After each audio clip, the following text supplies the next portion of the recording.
Jóvenes nacionalistas Jonás. Jóvenes nacionalistas Jonás. ¿Por qué tomamos como base fundamental o como referente a la juventud nacionalista dominicana o a los jóvenes nacionalistas Jonás? Porque la patria es fundada por los jóvenes más prominentes o por la generación más prominente de jóvenes que jamás hayamos tenido o que tendremos, como es la juventud que en el 1838 decide fundar lo que es la Trinitaria y que entre el 1838 y 1843, con una habilidad y una sagacidad política, promueve no solo lo que es la independencia de la República Dominicana, sino también promueve lo que es el control o la toma del poder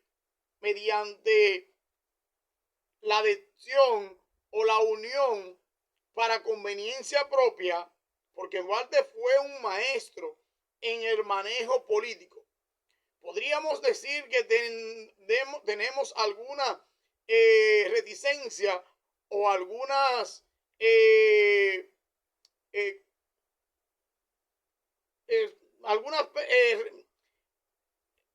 comillas, podríamos decirle, sobre su impronta en términos militares o decisiones de toma de decisiones políticas militares, básicamente militares, porque no fue capaz de aglutinar un ejército propio que le pudiese dar o solventar para tomar el poder. Pero sí, políticamente fue muy sagaz porque logró infiltrarse en el movimiento liberal de la reforma que dirigía Charles Herod Ames, el cual, ya producto del desencanto que reinaba en Haití con el dictador Boyer, los haitianos estaban hartos, en buen dominicano, y cansados del gobierno de Jean-Pierre Boyer, y tanto los de este lado, los haitianos que estaban en este lado, como los que estaban de aquel lado, unidos a los habitantes de la parte este, en este caso comandado por Duarte y los trinitarios, deciden sumarse y ser parte de ese proceso que conlleva a la destitución de Jean-Pierre Boyer, mientras que es nombrado en su sustitución Charles Herod Ames. Pero, dado a que los haitianos se enteran de que existía un complot que si no se le ponía atención inmediatamente iba a dar al traste con lo que era la dominación o con el control de Haití sobre el territorio de la parte este. Y esto provoca una serie de persecuciones de todos los elementos que fueron considerados como conspiradores. Tal es el caso que muchos de estos fueron llevados a pie desde Santo Domingo hasta Puerto Príncipe, entre ellos Ramón Matías Mella, que son cosas que uno se pregunta hasta cierto punto, porque nosotros somos de lo que pensamos y no de lo que nos dicen, y aceptamos las cosas como nos las dicen. A Mella lo llevaron varias veces prisionero y siempre volvió. A otros se quedaban en el camino. Ahora, Mella fue funcionario del gobierno de Boyer, lo mismo que Bobadilla. Pero los haitianos siempre lo asumían a estos funcionarios, porque Bobadilla también fue funcionario de lo que era el gobierno de Núñez de Cáceres o de lo que fue la colonia. Ahora, a Sánchez sí lo andaban buscando para mandarlo hacia el otro lado, pero Sánchez se escondió en el cementerio. Lo que hizo Duarte fue irse, nadar por un río y irse nuevamente hacia el exterior, sobre todo hacia la isla menores o a las posesiones holandesas, inglesas de Aruba, para poder salvar su vida. Otros fueron hechos prisioneros, aunque más tarde fueron liberados como Mella. Dada esta circunstancia, y es por eso que Duarte no se encuentra en el país cuando se da el grito de independencia. Ahora, se forma en el 1838 la Trinitaria. Luego se forma la Filantrópica y la otra instituciones que daban origen o que dieron origen a lo que es la dramática, que dieron origen a la independencia. Ahora, aquí viene lo más importante. Pese a que Duarte y los jóvenes hacían una serie de promociones con el fin de dar a conocer su pensamiento, y por eso es que la Trinitaria es fundada para contar o para captar 3 miembros, pero que cada persona no se conociera entre ellos, salvo a una persona, para que ésta, sin ser delatada o si fuera, no pusiera en peligro a los demás. Pero lo que sí se hace es que las personas, cuando hablaban de los trinitarios, lo llamaban por sus trajes, lo llamaban floridos, despectivamente. Al salir Duarte del país, que era el de mayor recurso dentro de este grupo de jóvenes, un sinnúmero de grupos más, por ejemplo los afrancesados, encabezados por Buenaventura Báez y Del Monte, estaban conspirando con el fin de declarar la independencia, pero ellos la tenían preparada para marzo. Los patriotas, los nacionalistas, los buenos y verdaderos dominicanos, que estaban encabezados por Juan Francisco de Rosario Sánchez y Ramón Matías Mella y Vicente Celestino, en ese momento quieren aprovechar o declarar la independencia antes, y por eso se unen con los ateros, y para ello le piden a Duarte que haga la diligencia para que envíe las armas y elementos para hacer el proceso, y escriben la carta, a lo que Duarte hace las gestiones y le pide a la familia que vendan todos los bienes que tienen a fin de declarar la independencia de la patria, algo que su madre se niega en principio, pero que es convencida por Duarte y los familiares, y que yo me imagino que cuando se ven en el exilio pasando todo los problemas, al pobre Duarte le recriminarían todo eso sus familiares, porque en definitiva lo mejor que pudo recibir Duarte fue que le dieran exilio y le maltratasen durante los gobiernos de Pedro Santana, y posteriormente para la independencia, aunque regresa, le piden que vuelva nuevamente al exilio, a lo que Duarte se va ya enfermo y triste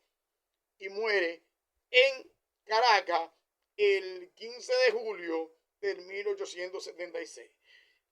Pero regresando al proceso independentista, cuando le piden esto y mediante la insistencia de Duarte a su madre, se venden los bienes, con lo cual se compran armas y luego son traídas con el regreso de Duarte a la patria. A donde es proclamado, ese pueblo inmediatamente llega en un gesto de agradecimiento, lo proclama presidente. Pero inmediatamente se producen una serie de hechos en el cual los trinitarios toman el control con Sánchez de la Junta Gubernativa que dirigía Santana, conservador, anexionista y traidor, puesto que estaban preparando lo que era una especie de acuerdo en el cual querían ceder la bahía de Samaná a las potencias. Todas las potencias militares, las potencias económicas del mundo quieren la bahía de Samaná porque es un portaavión. La República Dominicana en sentido general o la isla, pero la bahía de Samaná sobre todo porque es geoestratégica. Y esto, al enterarse los trinitarios, dan un golpe de estado y destituyen a Bobadilla, asumiendo Sánchez, el cual manda a Duarte a comunicarle a Mella, y Mella lo proclama a Duarte en el Cibao. Al darse cuenta de esto, Santana, que tenía un ejército personal, va y hace un contragolpe, previamente a que Duarte insiste en que le entregue el control del ejército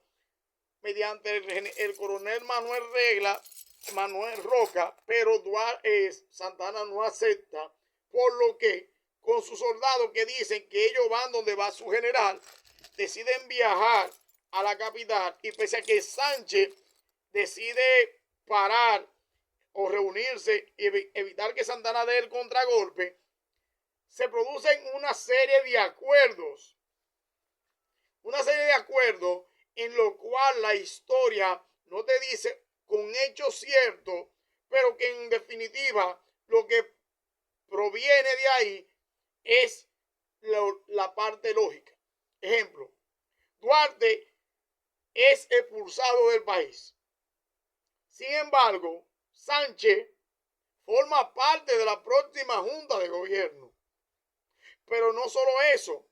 cuando Duarte es expulsado y Pedro Santana ya asume el gobierno en noviembre, luego de proclamarse la constitución del 6 de noviembre, constitucionalmente como presidente del país, Mella es parte del gobierno de Santana. Cuando toma el gobierno Buenaventura Báez, Sánchez es parte fundamental del gobierno de Buenaventura Báez. Lo que te dice es que cuando Duarte estuvo en el extranjero, estos grupos fueron infiltrados. El grupo de los trinitarios fue infiltrado por los conservadores, Bobadilla, Santana, dando inicio a lo que es un proceso en el cual luego algunas caras visibles y algunos ciudadanos como Alfaúd, traidor, contumaz, uno de los peores traidores, el ejemplo más claro de lo que es uno de los traidores, ser traidor en la más alta potencia de la podríamos decir, asquerosidad, y otros traidores como González,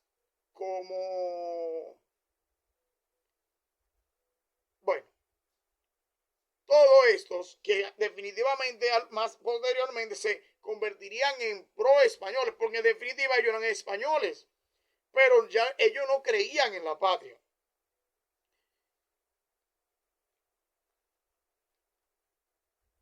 Con la toma del poder de Santana,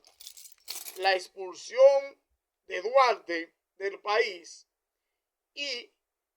la proclamación de la independencia, pero sobre todo la constante agresión haitiana y la constante derrota por parte de las fuerzas dominicanas en las distintas batallas, tanto del 19 de marzo, del 30 de marzo, de la Estrelleta, del Cambronal y de las carreras y de las batallas consiguientes, tanto a nivel marítimo como a nivel de territorio. Los aldeanos fueron derrotados en casi todas las batallas, salvo en la primera batalla de las Marías, pero luego de esta, todas las batallas que intentaron avanzar fueron derrotados de una manera total, por lo que esto provocó que entre el 1844 y 1856, durante 12 años, las fuerzas dominicanas se vieran obligadas a defenderse y a derrotar constantemente al ejército invasor haitiano, dejándolo en la ridiculez.